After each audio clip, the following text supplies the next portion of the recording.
What's up, everybody? It's your man Steven Bardo coming at you with Point Guard Vision. I'm your point guard, and I assist student athletes and their parents in maximizing the sports experience. Let's talk about a concept today that I love. I don't like going through it, but I love the concept. It goes something like this: being comfortable with being uncomfortable. Let me say it one more time. Being or becoming comfortable with being uncomfortable.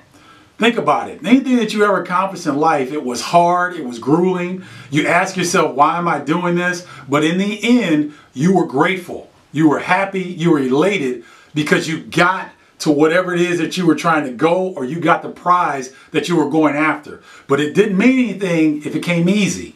If it was hard to get, it meant so much more to you, and it probably has gotten even more important to you as you've gone further away from accomplishing that task. And so being comfortable with being uncomfortable is one of the keys for anybody in any profession, whether you're a basketball player, whether you're in politics, law, whatever it is. You have to have this rule intact in order to have great success. Let me give you an example. The NBA and elite college level basketball programs, they all have something called a training camp.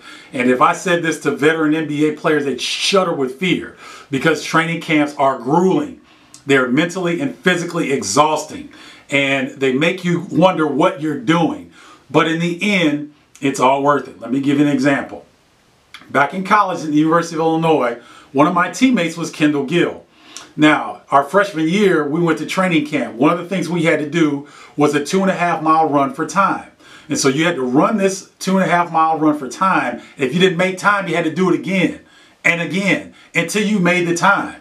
Now, I was a track athlete as well as basketball in high school, so this wasn't difficult for me. But some of the guys, it was tough. Kendall made it on the first one, but he barely made it.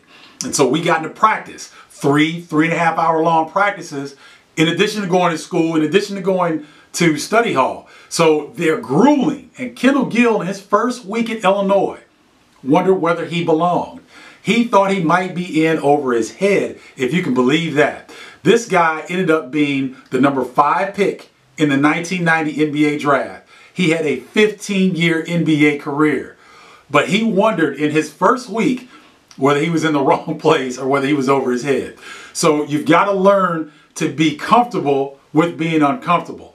Make sure you send all your questions and comments to me, Steven at StevenBardo.com. That's STEPHENBARDO.com. I really want to hear your examples of when you had to be comfortable with being uncomfortable, or if you're nervous about an upcoming situation, I'd love to discuss it with you. Remember, anything worth having is not easy, so you've got to learn to be comfortable with being uncomfortable. Until next time, I'm your point guard, Steven Bardo. Holla!